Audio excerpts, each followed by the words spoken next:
This bulletin is sponsored by Earth Diagnostic Center. नमस्कार, मैं हूं जयश्री नागदा और आप देख रहे हैं सीबीसी न्यूज का प्राइम टाइम बुलेटिन। खबरों में आगे जाने से पहले एक नजर डाल देते हैं आज की न्यूज हेडलाइंस पर। हुनरबाज दिव्यांग राष्ट्रीय पैरा तैराकी में लगा रहे हैं दम। पैरालंपिक कमेटी ऑफ इंडिया एवं नारायण सेवा संस्थान की आयोजित हुई 21वीं राष्ट्रीय पैरा तैराकी प्रतियोगिता। राजस्थान सरकार से नाराज विधायक 8 घंटे से लगा रहे परिक्रमा। सेंट्रल पार्क में 40 किलोमीटर का चक्कर लगा चुके भावुक होकर रो भी पड़े विधायक। शव यात्रा में पूरा शहर जलाने लगे तो भागा मुर्दा। मेवाड़ की अनोखी परंपरा में निकली मुर्दे की सवारी, खाली अर्थी का किया अंतिम संस्कार। लड़कों को क्रिकेट खेलता देख बन गई ये क्रिकेटर। गांव में सुविधा नहीं मिली तो 5 किलोमीटर दूर दूसरे गांव में अभ्यास कर नेशनल खेली। बंटी और बबली ने कर दिया सबको चक्कर घिन्नी। 25 दिन में 25 का 35,000 करने वाली कंपनी करोड़ों समेट कर रातों रात हुई फरार। और अब खबरें विस्तार से। 21वीं राष्ट्रीय पैरा तैराकी प्रतियोगिता आज उदयपुर के तरनताल महाराणा प्रताप खेल गांव में आयोजित हुई। यह 27 तारीख तक चलने वाली है। संपूर्ण भारत से 400 से ज्यादा स्त्री पुरुष प्रतिभागी प्रतियोगिता में हिस्सा ले रहे हैं। पैरालंपिक कमेटी ऑफ इंडिया एवं नारायण सेवा संस्थान उदयपुर इसको आयोजित करवा रहे हैं। चलिए आपको सीधे वहीं लिए चलते हैं।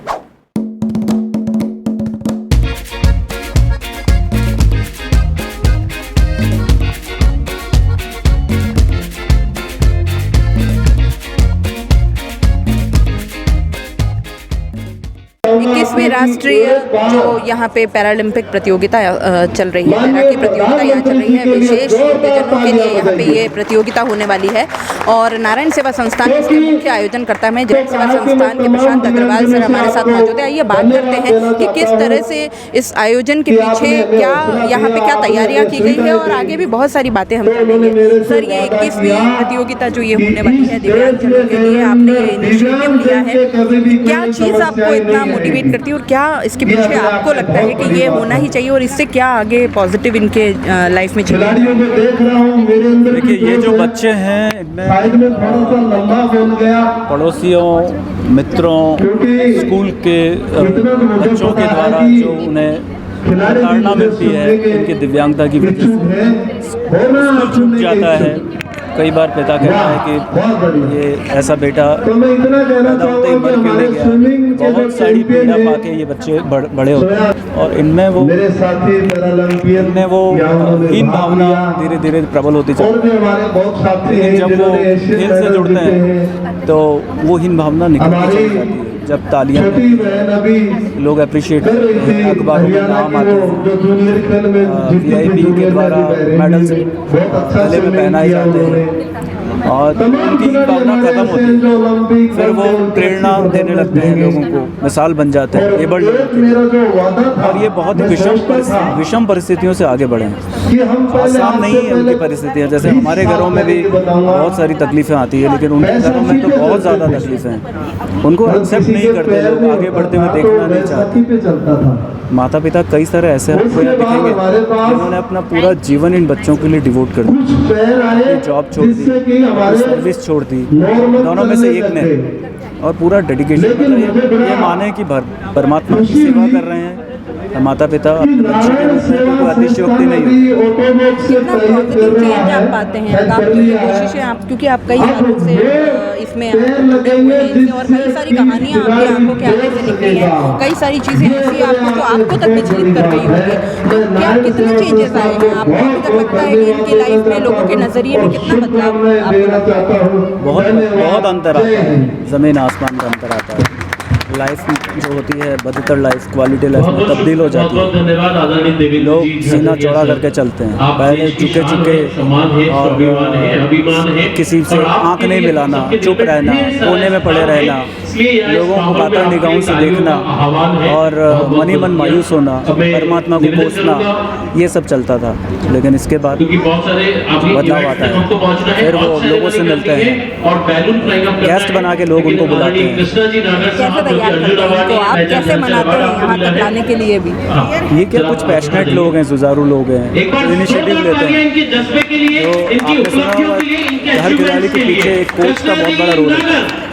बहुत ऐसे प्रशिक्षक हैं जिन्होंने अपना जीवन पूरा डेडिकेटेड कर दिया इन लोगों के लिए। यहाँ बैठे हैं के दबासा जो पैरा स्विमिंग के चेयरमैन हैं PCI के, जिनकी वजह से ये इवेंट हो पा रहा है, जिनकी वजह से हम ये 2 बार आयोजन कर पाए। ऐसे बहुत सारे पूरे भारत में अलग अलग जिलों, शहरों, पंचायत, गाँवों में बहुत सारे ऐसे कोचेज़ हैं कोशिश हम जो यही करेंगे अपना सब कुछ दांव पे लगाते हैं बच्चों को आगे बढ़ाने। आगे यहाँ पे क्या किस तरह की इनके लिए व्यवस्थाएं रखी हमारे लिए बहुत ही इनके अच्छा होगा। 650 लोग हैं, 650 लोगों के भोजन, आवास, इनका आवागमन, इनके साथ प्रोटोकॉल, इनकी पूरी सुख सुविधाओं का ध्यान हम 4 दिन रखेंगे और पूरी तन्मयता से रखेंगे। आगे की क्या आप गोल्स बनाते हैं इनके लिए कि क्या और किस तरह की कुछ चीज़ें होने वाली हैं आपके? आगे आने वाले समय में हम इंटरनेशनल स्तर की भारत की प्रथम स्विमिंग चैंपियनशिप दिल्ली में करेंगे और वो भारत में पहली बार होगी। भारत को कभी मौका नहीं मिला, सौभाग्य नहीं मिला, लेकिन अगले वर्ष हम CA के साथ मिलके इंटरनेशनल कॉम्पिटिशन आएंगे। क्या मैसेज देंगे सभी को कि किस तरह का व्यवहार रखना चाहिए और किस नज़रिए में बदलाव की ज़रूरत है सभी लोगों को? नज़रिया तो इनके प्रति इतना पॉजिटिव होना चाहिए जैसे आप अपने भाई बहनों के साथ, अपने माता पिता के साथ रखते हैं, वैसा नज़रिया होना चाहिए। दिव्यांगता किसी वजह से इनके शरीर में हो गई है तो इनको अपना भाई, अपनी बहन, अपने सिबलिंग्स मान के इनको सपोर्ट करना चाहिए। पहले आप तन मन धन से सपोर्ट करें, इन्हें कोई सहायता नहीं चाहिए, केवल आपका सपोर्ट धन से नहीं चाहिए, आपके शब्दों से चाहिए, आगे बढ़ने के लिए प्रेरणा चाहिए। तो ये काफ़ी कुछ कर गुजरने की क्षमता। इस प्रतियोगिता के उनकी वंदना अग्रवाल हमारे साथ मौजूद है। आइए बात करते हैं और जानते हैं कि क्या कुछ इस प्रतियोगिता के पीछे इनकी मंशा रही है और किस तरह से आयोजन करने वाले हैं, क्या कितना भव्य ये आयोजन होने वाला, आइए जानते हैं। मैम, आप ये इतना भव्य जो आयोजन आज हो रहा है दिव्यांगों के लिए, ये बहुत बड़ी बात है उनके लिए। ऐसे मौके उन्हें बहुत कम उपलब्ध करवाए जाते हैं और वहाँ उनमें इतना जोश और इतना लगन भरने के लिए, उन्हें आगे लाने के लिए इस फ्रंट पे किस तरह का ये आयोजन है और क्या इसके पीछे आपकी मंशा है, ये बताएं। बस ये सेकंड उदयपुर में अपना पैरालंपिक हो रहा है। दिव्यांग जनों का 3 पैरालंपिक हो चुके हैं राजस्थान में, लेकिन हमारा सौभाग्य है कि आज उदयपुर में ये सेकंड पैरालंपिक हम लोग कर रहे हैं। 2017 में पहला हुआ था, लेकिन उसके बाद में हमें ये लगा कि इन लोगों के लिए, जो हमारे दिव्यांग लोग हैं, इनके जज्बे को हम बढ़ाएं, क्योंकि कोरोना के समय काफ़ी हताश हो गए थे ये स्टूडेंट, जहाँ इनकी प्रैक्टिस नहीं मिल पाती थी। लेकिन आज इन सबको यहाँ देखकर बहुत अच्छा लगता है और नारायण सेवा संस्थान कोशिश कर रही है कि इनको इतना अच्छा प्लेटफॉर्म मिले कि ये स्टेट से नहीं, नेशनल से नहीं, इंटरनेशनल लेवल पर जाकर अपने भारत देश का नाम करें। और बहुत खुशी की बात है कि हमारे पास 24 टीम्स हैं और 23 स्टेट से अलग अलग स्टूडेंट्स आए हैं, लेकिन उनका जज्बा इतना ज़बरदस्त है कि इनको देख के मुझे 2 लाइन ज़रूर याद आती है कि तू सूरज है पगले फिर क्यों अंधकार से डरता है, तू तो अपनी एक किरण से जग प्रदीप्त कर सकता है। क्या बात है। तो मुझे इसी देखने को मिला और सीखने को मिला। क्या मोटिवेट करता है मैम, क्योंकि आप इतने लंबे समय से आप इनके लिए काम करते आ रहे हैं और इन मतलब कई जिंदगियां आपने रोशन कर दी हैं, यूँ कहें तो भी अतिशयोक्ति नहीं होगी।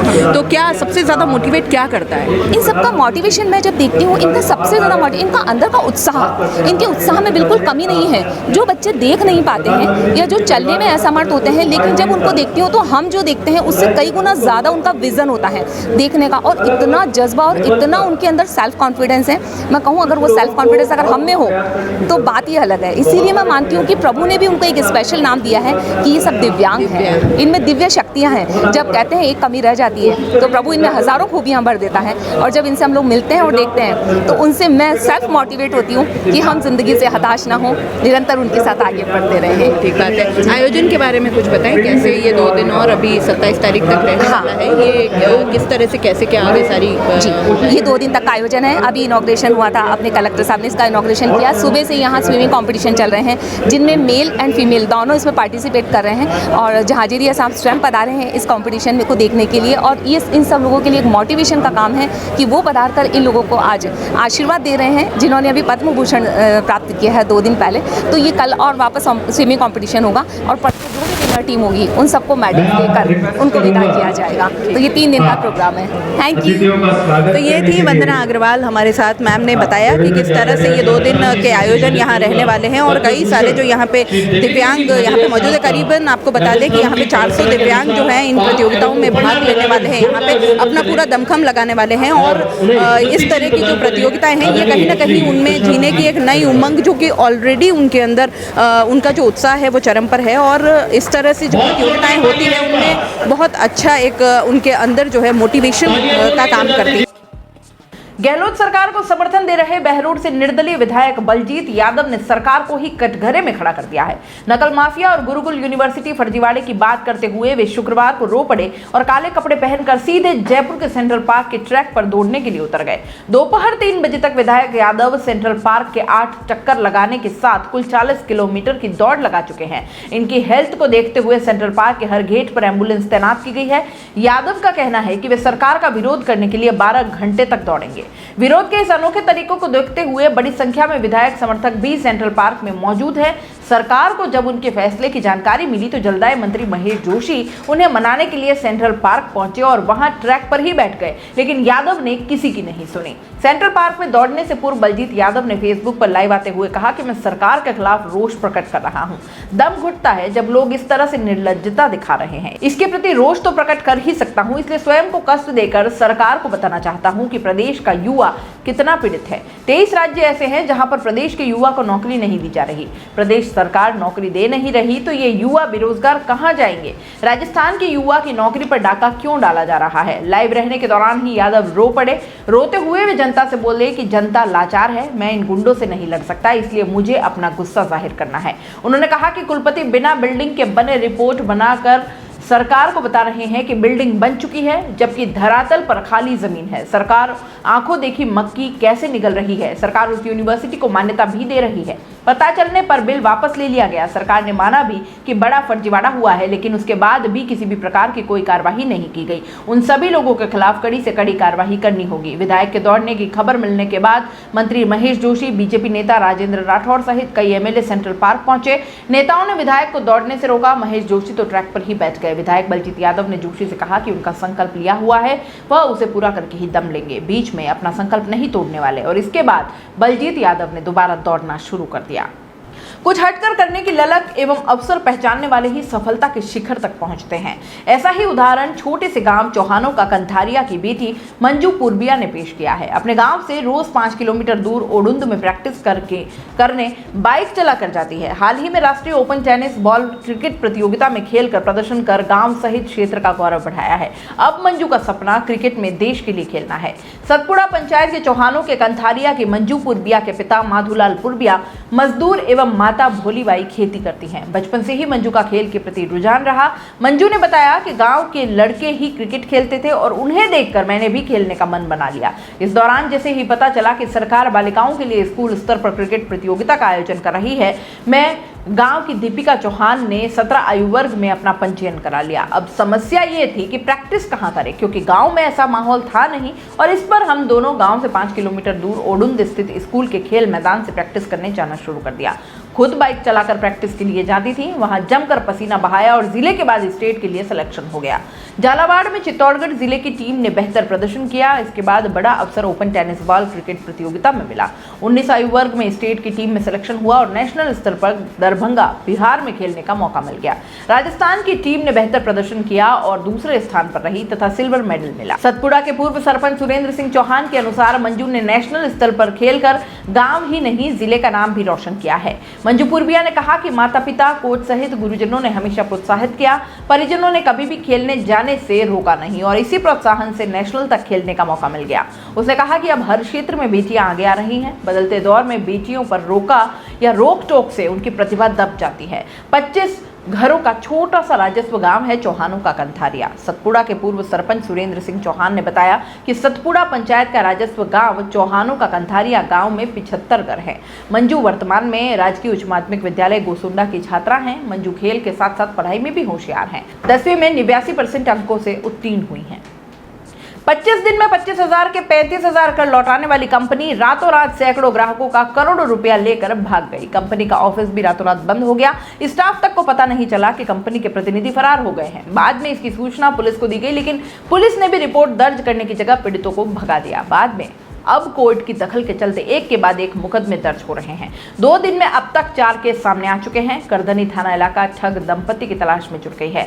जांच कर रही करधनी थाना पुलिस ने बताया कि दंपति ने करधनी क्षेत्र में एक घर का कुछ हिस्सा किराए पर लेकर कुछ महीनों पहले कंपनी खोली थी। कंपनी में 8 से 10 लोगों का स्टाफ भी रखा गया था। कंपनी ने इन्वेस्टमेंट का पैसा बढ़ाकर 25 दिन में ही लौटाने की स्कीम शुरू की। इन्वेस्टमेंट की रकम भी 25,000 रुपए रखी गई, जो लोगों की पहुंच में था। कंपनी 26,500 रुपए लेती थी और 1500 1500 रुपए काटकर 25 दिन में लौटाती थी और साथ ही 10,000 रुपए का बोनस भी देती थी। कई ग्राहकों को 25 के 35 लौटाए तो ग्राहकों में भरोसा जगा और उसके बाद ग्राहकों ने अपने रिश्तेदारों और जानकारों का पैसा भी लगाया। यही जाल कंपनी ने बिछाया था और धीरे धीरे लोग इसमें फंसने लगे। पैसा सीधे खाते में लिया जाता था और सीधे खाते में ही लौटाया जाता था। बेहद कम कागजी कार्यवाही के द्वारा लोग फंसते गए और फिर कंपनी रातों रात ही फरार हो गई। पुलिस ने बताया कि जयंत और मौसमी विश्वास ने विश्वास जीत कर लोगों को ठगा। कंपनी के जो दस्तावेज मिले हैं उसमें पता हैदराबाद का आ रहा है। दंपति वहीं के रहने वाले बताए जा रहे हैं और उनके बारे में ठगे गए ग्राहकों से और भी जानकारी जुटाई जा रही है। एक टीम को जल्द ही हैदराबाद भेजने की तैयारी की जा रही है। गौरतलब है कि कुछ दिन पहले इसी तरह से एक और चिटफंड कंपनी लोगों के करोड़ों रुपए लेकर भाग गई। चौमू, हरमाड़ा, विश्वकर्मा आसपास के क्षेत्र के लोगों से कंपनी ने पैसा बटोरा था। पीड़ित धनराज शर्मा के अनुसार कंपनी ने 1-2 बार पैसा लौटाया, उसके बाद अपने कई परिचितों को उसमें पैसा इन्वेस्ट करने की सलाह दी तो उन लोगों ने पैसा इन्वेस्ट किया। धनराज के अनुसार उनके ही करीब 2 लाख रुपए हैं, वहीं राजेश शर्मा के भी लाखों रुपए हैं। पैसा खाते में आने की तारीख जब जंप हुई तो लोग कंपनी पहुंचने लगे। पता चला कि वहां ताले लगे हैं। मकान मालिक ने कहा कि कंपनी के डायरेक्टर्स ने किराया तक नहीं दिया। वहीं 8 से 10 लोगों का स्टाफ था, वे भी पगार नहीं मिलने से परेशान थे। राजस्थान अपनी अनूठी परंपराओं के कारण दुनिया भर में अलग पहचान रखता है। होली बीते 1 सप्ताह से ज्यादा हो गया है, लेकिन राजस्थान में अब भी होली की मस्ती जारी है। होली से जुड़ी एक अनूठी परंपरा का रंग शीतला अष्टमी के मौके पर भीलवाड़ा में देखने को मिला। यहाँ परंपरागत तौर पर प्रतिवर्ष होली शीतला अष्टमी पर ही खेली जाती है और इस मौके पर मुर्दे की सवारी निकाली जाती है, जिसे देखने के लिए आसपास के कई जिलों के लोग यहाँ पहुंचते हैं। होली के मौके पर जीवित व्यक्ति की शव यात्रा निकाली गई और कई बार वह जिंदा आदमी अर्थी से उठने का प्रयास भी करता है, लेकिन लोग उसे जलाने के लिए पहुंच जाते हैं और इसके बाद भी वह अर्थी से भाग जाता है। शुक्रवार को मेवाड़ की 200 साल पुरानी परंपरा को फिर से निभाया गया। चित्तौड़ की हवेली से मुर्दे की सवारी को निकाला गया, जिसे शहरवासी रंग गुलाल उड़ाते हुए अंतिम संस्कार के लिए ले गए। भीलवाड़ा में इस कार्यक्रम को लेकर जिला कलेक्टर की ओर से अवकाश भी घोषित किया गया। साथ ही पूरे शहर में पुलिस की ओर से कड़ा पहरा रखा गया ताकि यह पूरा कार्यक्रम शांति से हो सके। नियत समय पर शहर के प्रमुख लोगों की मौजूदगी में पुरुषों द्वारा रंग गुलाल उड़ाते और हंसी मजाक करते इस मुर्दे की सवारी को निकाला गया। शहर के लोगों ने बताया कि मुर्दे की सवारी निकलने की परंपरा मेवाड़ रियासत समय से चली आ रही है और इस मुर्दे को लोक देवता इलोजी के रूप में बताया जाता है और इसकी सवारी पूरे शहर में निकाली जाती है। सवारी के दौरान रंग और गुलाल उड़ाया जाता है और पुरुष गीतों पर नाचते चलते हैं। अंतिम संस्कार के लिए बड़े मंदिर के पास बहाला में ले जाकर अर्थी को चिता पर लिटाने से कुछ क्षण पहले मुर्दे के रूप में लेटा व्यक्ति जिंदा होकर उठकर भाग जाता है, जिसके बाद अर्थी का अंतिम संस्कार कर दिया जाता है। हमें हमेशा कोई हाँकने वाला क्यों चाहिए? क्यों हम अपनी जिम्मेदारी समझकर, हमारा फर्ज समझकर काम नहीं कर सकते? नहीं करते इसलिए तो अभियान चलाने पड़ते हैं, स्वच्छ भारत अभियान वगैरह वगैरह, जबकि होना ये चाहिए कि ये हमारी आदत में शामिल होना चाहिए। विगत कई दिनों से भिंडर नगरवासियों द्वारा सफाई कर्मचारियों की शिकायत को लेकर पालिका के सफाई कर्मचारियों की लगातार शिकायत मिल रही थी और इस पर शुक्रवार को नगर पालिका चेयरमैन निर्मला भोजावत ने तय कर लिया और निकल पड़ी जायजा लेने। सुबह 5 बजे वे सूरजपोल नरसिंह मंदिर, रावली पोल, सदर बाजार, हिता गेट, बाहर का शहर, रामपोल बस स्टैंड, बोहरबाड़ी, चांदपोल, नागदाव का मोहल्ला, दर्जियों का मंदिर, तकियों की बडली, गिरवर पोल दरवाजा, कालिका माता रोड, नवलखा रोड, भिंडेश्वर महादेव होते हुए पूरे नगर में पैदल घूमी और सफाई व्यवस्था का जायजा लिया। पालिका के सफाई कर्मचारियों की अलग ही मौज चल रही है। समय पे उपस्थित नहीं पाए गए तो उनको भी जमकर फटकार लगाई तथा सफाई व्यवस्था को सुधारने के दिशा निर्देश दिए गए और इस दौरान पालिका अध्यक्ष को नगरवासियों ने विभिन्न समस्याओं से भी अवगत कराया, जिस पर पालिका अध्यक्ष ने जल्द ही समाधान करने का आश्वासन दिया। इस मौके पर पालिका के वरिष्ठ लिपिक इंदर सिंह चौहान और सफाई कर्मचारी मौजूद रहे। तो देखा आपने, सच है ना, हाँकने वाला चाहिए ही चाहिए। कोशिश की जाए तो ये आदत बदली भी जा सकती है। समय समय पर जनता की समस्याओं का निराकरण भी बहुत जरूरी है। प्राइम टाइम बुलेटिन में इतना ही। दीजिए इजाजत, नमस्कार। This bulletin is sponsored by earth diagnostic centre. दोस्तों, सीबीसी न्यूज आपके सहयोग से लगातार बढ़ता जा रहा है। स्वतंत्र पत्रकारिता का सहयोग करने के लिए आपका धन्यवाद। सबसे पहले तो जिन लोगों ने हमारे चैनल को सब्सक्राइब नहीं किया है तो पहले सब्सक्राइब करें, जिसका कोई शुल्क नहीं लगता और बड़ा आसान है। बस नीचे दिख रहे लाल सब्सक्राइब के बटन को दबाना है और पास में दिख रहे बेल आइकन को भी दबाना है ताकि आपको अपने सीबीसी न्यूज के हर अपडेट्स मिल सके। हमारे इंस्टाग्राम पेज और फेसबुक पेज को भी लाइक करें, फॉलो करें, वहां पर भी आपको मिलती है तरह तरह के अपडेट्स। हम पूरे राजस्थान से आपके लिए लाते हैं वो खास खबरें जो आपके लिए जरूरी है और वो भी पूरी बेबाकी के साथ। पत्रकारिता के इस मुश्किल दौर में आपकी आवाज जिम्मेदारों तक पहुंचाना ही हमारा लक्ष्य है और ये आपके सहयोग के बिना संभव नहीं है। हमारा सहयोग करें, स्वतंत्र पत्रकारिता में अपना योगदान दें और ज्वाइन बटन पर जाकर सदस्यता लें, चाहे सबसे छोटी सहायता के रूप में ही क्यों न हो। जनता की बेबाक आवाज बने रहें, उसके लिए सहयोग आपको ही करना है। सब्सक्राइब करिए और ज्वाइन बटन पर क्लिक कर सदस्यता ग्रहण कीजिए।